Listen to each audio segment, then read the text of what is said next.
if you ask people what their definition of integrity is, you'll get kind of different definitions. It may be something about being honest or morals or, doing what you say you're going to do.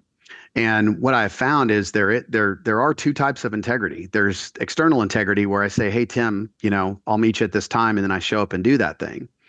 And then there's the second type, which is, in my mind, even more important, our internal integrity. And that's that conversation that we just talked about, telling yourself you're going to do something and then showing up for yourself and doing it. And this, I know that you'll be able to connect with this. I'll have originators come to me and they'll say, listen, I'm really having a confidence issue. Like I'm struggling. I'm kind of depressed. My business is down, all of these things. And when we get through it, it's because they're not being the person that they're telling themselves that they are, right? They're telling themselves in the morning, I'm going to go to work today. I'm going to make these calls. And then at the end of the day, they haven't made the calls. And that creates cognitive dissonance inside of us, and which is holding two opposing beliefs, right, in the same space. And so that's what's happening because they believe that they are good enough, but they're simply not showing up for themselves. And it's creating that dissonance. And then what I found is that when they do actually maintain integrity, they experience the opposite of cognitive dissonance, which is cognitive consonance. And once again, it's that overwhelming feeling that, hey, I'm good enough, right? Like I showed up for myself today. It's that feeling of fulfillment that, hey, I did the thing. And I think that that's what a lot of human beings are looking for, is that feeling, that I am good enough and that I am strong enough to do this. And when they don't prove it to themselves, it creates a negative reaction that can actually be a downward spiral for people.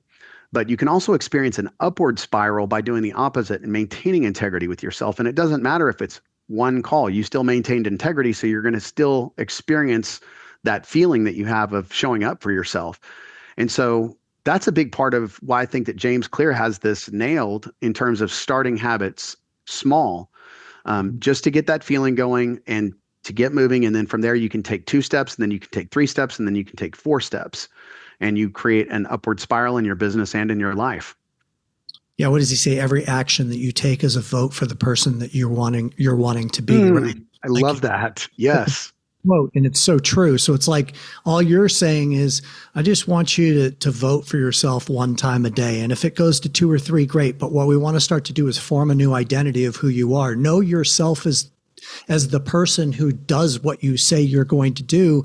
And that will create a flywheel of momentum going forward to I'd imagine, I mean, I don't know you very well, obviously, and you don't know me, but like, I would imagine that we both fall in the same category. Like, I don't really deal with what we're talking about here personally, because I have, over the course of such a long period of time, followed through on what if I have to work on anything, it may be to flake out a little bit more because maybe I'm a little bit too intense with follow on everything. But that's because that's a habit and an identity that I've built over time. Like, I know that when I commit to doing something, I will get it done, and I will typically get it done early. 100%. That's a knowing that I have from a long history of proving that to be true. And there are so many people out there that unfortunately have the opposite history, which is the narrative that's running in the background is, I'm not sure if I'll end up following through with that. Or, and this will probably be another one of those situations where I say I'm going to lose 10 pounds, or I'm going to work out and I don't, or I'm going to make my phone calls and I don't. And it's really important. So in summary, before we pivot, and thank you for going here, is to slow everything down. Start small, like pick one little thing that you want to do and do it every single day. And remember, I think he says this in the book too. It's like, you miss a day, it's okay. Get back on track. You miss 2 days, you've started to form a new habit, which is a bad habit. Okay? So if you miss 1 day, just get back on track. Don't beat the hell out of yourself, but don't miss 2 days in a row, and get consistent with it and watch the momentum increase.